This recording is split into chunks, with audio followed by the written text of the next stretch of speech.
دن ایک وسیع سوانہ میں ایلا نامی ایک ہاتھی قریبی پانی کے سوراخ کی طرف جا رہی تھی۔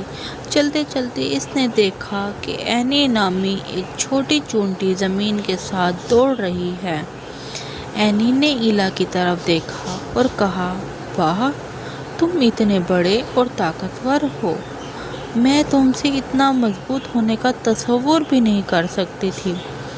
ایلا نے مسکرا کر کہا، لیکن اینی، تم اپنے طریقے سے مضبوط ہو، تم اپنے وزن سے کئی گنا زیادہ بوجھ اٹھا سکتی ہو، اور تم اپنا گھر بنانے اور اپنی کالونی کی دیکھ بھال کے لیے انتھک محنت کرتی ہو۔ اینی نے نئے سرے سے ایلا کی طرف دیکھا اور کہا، میں نے کبھی ایسا نہیں سوچا تھا، لیکن جب بارشیں آتی ہیں اور ہمارے گھروں میں سیلاب آ جاتا ہے تو کیا ہوگا؟ پھر ہم کیا کر سکتے ہیں؟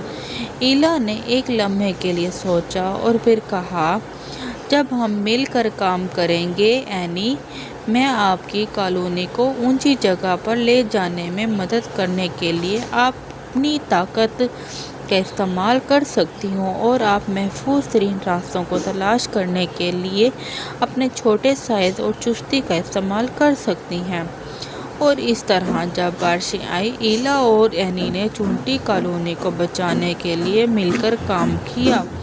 اس دن سے وہ سب سے اچھے دوست بن گئے، ایک دوسرے سے سیکھنے لگے اور ان کی منفرد طاقتوں اور صلاحیتوں کی تعریف کی۔